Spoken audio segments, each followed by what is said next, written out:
करमाड उपबाजारपेठेत डाळिंब होलसेल खरेदी विक्रीचा शानदार शुभारंभ। उच्चतम कृषी उत्पन्न बाजार समिती छत्रपती संभाजीनगर अंतर्गत असलेल्या करमाड उपबाजारपेठेत डाळिंब उत्पादक शेतकऱ्यांसाठी अत्यंत महत्त्वाचा असणारा डाळिंब होलसेल खरेदी विक्री केंद्राचा भव्य शुभारंभ नुकताच उत्साहात पार पडला। या सुविधेमुळे परिसरातील डाळिंब उत्पादक शेतकऱ्यांना हक्काची बाजारपेठ उपलब्ध झाली असून त्यांना मोठा दिलासा मिळणार आहे। या व्यापारी केंद्राचे उद्घाटन फुलंब्री विधानसभा मतदारसंघाचे आमदार माननीय सौ अनुराधाताई अतुल चव्हाण यांच्या शुभहस्ते फीत कापून करण्यात आले। या प्रसंगी प्रमुख उपस्थिती म्हणून जिल्हा उपनिबंधक सहकारी संस्था छत्रपती संभाजीनगर माननीय समृत जाधव साहेब उपस्थित होते। सहकार महर्षी माननीय आमदार श्री हरिभाऊ बागडे नाना यांच्या मार्गदर्शनाखाली हा स्तुत्य उपक्रम सुरू करण्यात आला आहे। शेतकऱ्यांना मिळणार योग्य भाव। उद्घाटनाप्रसंगी बोलताना आमदार अनुराधाताई चव्हाण म्हणाल्या की करमाड आणि परिसरातील डाळिंब उत्पादक शेतकऱ्यांना आता आपल्या मालाची विक्री करण्यासाठी लांब जाण्याची गरज भासणार नाही। या होलसेल बाजारपेठेमुळे शेतकऱ्यांच्या मालाला योग्य भाव मिळेल आणि व्यापार वृद्धीस मदत होईल। मान्यवरांची उपस्थिती। या कार्यक्रमाचे यशस्वी आयोजन उच्चतम कृषी उत्पन्न बाजार समितीचे सभापती श्रीराम शेडके, उपसभापती मुरलीधर चौधरी आणि सचिव श्री विजय सिरसाट यांनी केले होते।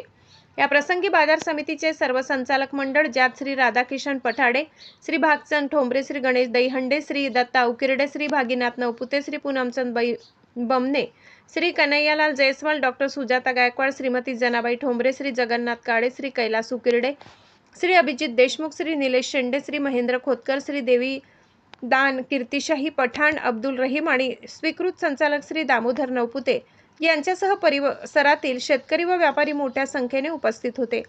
प्रतिनिधी श्री रमेश बोंडारे, करमाड, छत्रपती संभाजीनगर। आपले सहकार महर्षी आदरणीय बागडे नाना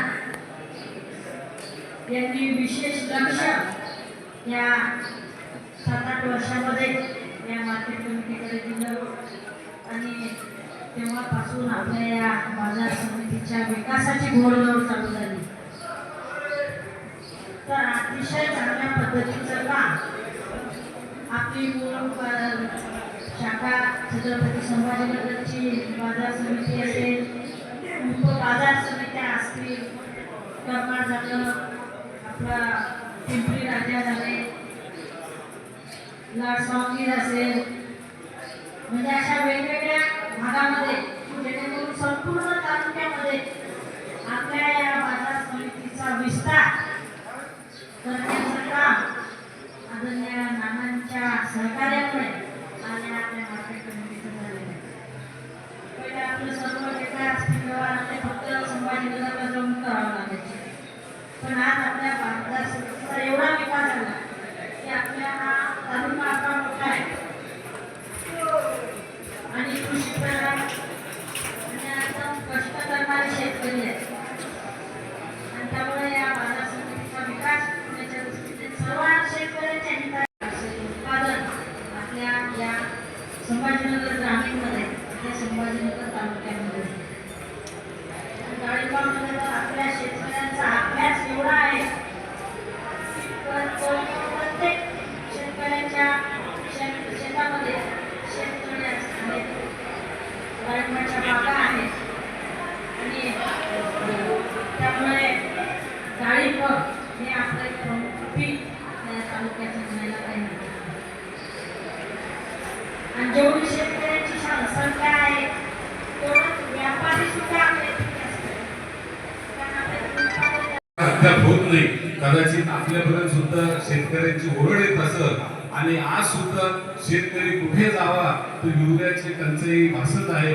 माझी शेतकऱ्याच्या वतीने आपण सरकारमध्ये असल्या कारणाने आपल्याला विनंती राहील की संभाजीनगर जिल्ह्यासाठी युरियाच्या जास्तीत जास्त रॅक देण्याचं कबूल केलं होतं कलेक्टर साहेबांनी आणि कमिशनर साहेबांनी, परंतु ते होऊ लागलेलं नाहीये। तर माझी आपल्याला विनंती आहे आपण त्याचा पाठपुरावा करावा आणि निश्चितपणे त्याला यश येईल अशी मला खात्री आहे आणि आपल्या शेतकरी बांधवांना सुद्धा चांगला भाव मिळावा, चांगल्या डाळिंबाचं उत्पन्न व्हावं आणि वेगवेगळ्या भाजीपाल्यात आपलं शहर फार वाढत चाललेले दिवसेंदिवस तिथं औद्योगिकीकरण खूप होत आहे, लोकसंख्या फार वाढत आहे. माझी तर सर्व शेतकरी बांधवांना विनंती राहील की आपण कपाशी, तूर, मक्का हे पीक घेण्याऐवजी सर्व भाजीपाला जास्तीत जास्त प्रमाणात घ्यावा. संभाजीनगर तालुक्याचं आपल्या पूर्ण क्षेत्रामध्ये जेवढा भाजीपाला बनेल तो निश्चितपणे संभाजीनगर शहरामध्येच विकला जाईल. एवढी मोठी बाजारपेठ उपलब्ध आहे आणि आता DMIC हो घातल्याने लाखोच्या संख्येने संभाजीनगरमध्ये वाढ होणार आहे. आणि माझे शेतकरी बंधू या संधीचं सोनं केलं पाहिजे, याचा फायदा उचलला पाहिजे. कारण मक्काला सरकारी हमीभाव जरी 2200-2300 होता, परंतु आपली मक्का 1200-1500 विकली गेली. भाजीपाल्याला कमाल कमी चांगला भाव मिळेल. आणि आपल्या सर्वांना माहिती आहे वेगवेगळे भाजीपाल्याचे पिकं घेतले आणि डाळिंबासारखे, द्राक्षासारखे फळाचे पिकं घेतले, मोसंबीसारखे, तर आपली सर्वांची चांगली उन्नती होईल आणि आपण सर्वजण आपला संभाजीनगर तालुका पुढे नेऊया. मला थोडंसं येत नाही आणि विकायला मार्केट उपलब्ध नाही, परंतु बागकामाच्या नेतृत्वात, फळीच्या नेतृत्वात या मार्केट कमिटीमध्ये आपण बघतोय पहिली मार्केट कमिटी आपली शहरात जावं लागतं त्या छत्रपती संभाजीनगरला. परंतु या 10 वर्षात या संचालक मंडळाने मग ते करमाळ असेल, आता पिंपरी राजा असेल, अशा ठिकाणी शेतकऱ्याला एक मार्केट उभं करून दिलं. त्याबद्दल मी शेतकऱ्यांच्या वतीने खरोखर त्यांचे मनापासून आभार या ठिकाणी व्यक्त करतो. आणि विशेष शेतकऱ्याला आणि सभापती तुमच्या सर्वांच्या प्रकाश बाबा, आता अनेक जी मध्ये ही आणखी योजना चालू झाली, त्याच्यानंतर जुनी MRGS ह्या सगळ्या योजना मागच्या 6 महिन्यापासून सरकारचं बंधन होतं, परंतु त्या काळापासून चालू झाले. आणि शेतकरी बांधवांना विनंती करेन की ही रांगीमध्ये 318 योजना बाबा पंचायत समितीला आहेत आणि त्या पूर्ण योजना आम्ही पंचायत समितीच्या माध्यमातून शेतकऱ्यांना देणार. मग ते शेळीपालनचे शेड असेल, गायगोठा असेल, कुक्कुटपालनचे शेड असेल, अनेक शेतीत बंधारे असतील, गावांतर्गत रस्ते असतील, विहिरी असतील, गायगोठे असतील, 318 योजना आहेत. मी त्याचे सगळे फ्लॅक्स 2 दिवसामध्ये त्या योजनेचे पंचायत समितीला लावणार आणि शेतकरी बांधवाला विनंती करणार आहे की तुमचं जे काही काम असेल तर कुठल्याही दलालाच्या मार्फत आमच्याकडे आणू नका. आपल्या गावात आपला पंचायत समिती नंबर आहे, जिल्हा परिषदेचा मेंबर आहे आणि त्यानंतर मी पंचायत समितीला अवेलेबल आहे. कुठल्याही दलाला पैसे न देता मागच्या काळात प्रशासनाच्या काळात शेतकऱ्यांचे फार हाल त्या ठिकाणी झाले आणि बऱ्याच गोष्टींचे पैसे पेंडिंग राहिले.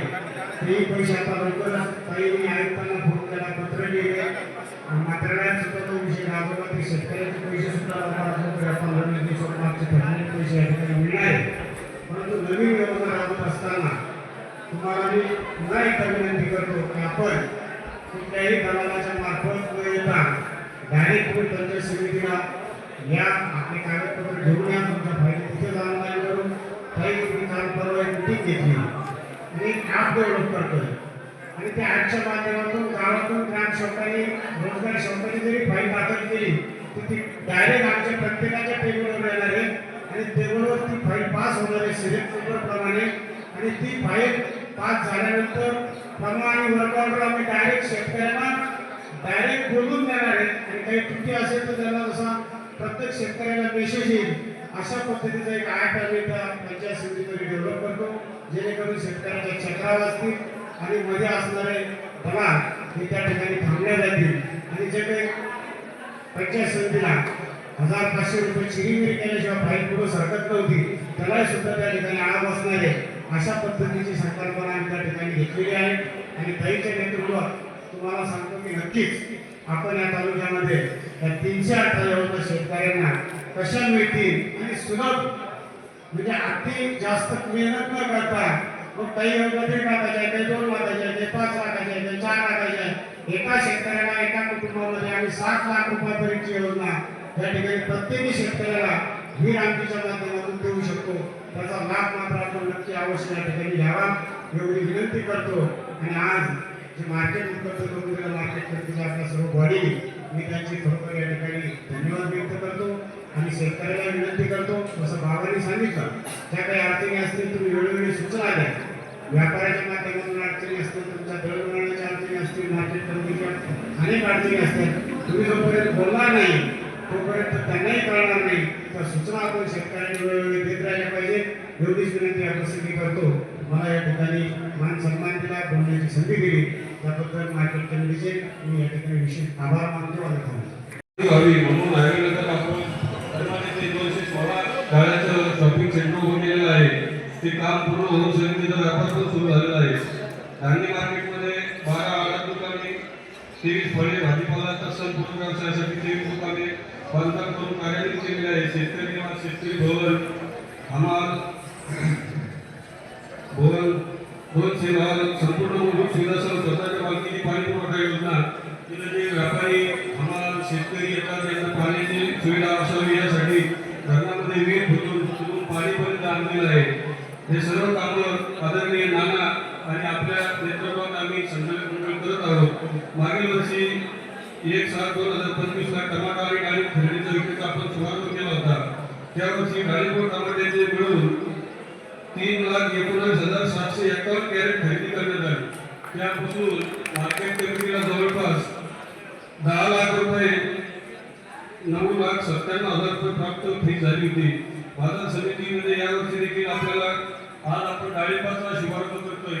काही दिवसातच आपण टमाटा मार्केटचा पण शुभारंभ करणार आहोत. दुष्काळी परिस्थिती असल्यामुळं टमाट्याला थोडा उशीर होणार आहे, कारण की लागवडच जरा लेट झाली. परिस्थिती वातावरण वाऱ्या वादळाचं आहे, अजून ते पाहिजे तेवढा पाऊस झालेला नाही, त्यामुळे टमाट्याचं थोडं आपलं दूर जाणार आहे. बाजार समितीमध्ये सहकारमंत्री धान्य बागडे नाना यांनी इथं जेवढं जास्तीत जास्त डेव्हलपमेंट करता येईल त्या हिशोबाने आपण करावं अशा आम्हाला वारंवार सूचना केल्या. आपल्या मार्गदर्शनाखाली आम्ही इथे काम करत आहोत. माझी एक विनंती आहे शेतकऱ्यांना, माल आणताना आपण प्रतवारी करून माल आणावा, जेणेकरून आपल्याला जास्तीचा भाव व्यापाऱ्यालाही देता येईल आणि व्यापाऱ्याने असा माल घ्यावा की कोणाची पैशाची तक्रार आमच्याकडे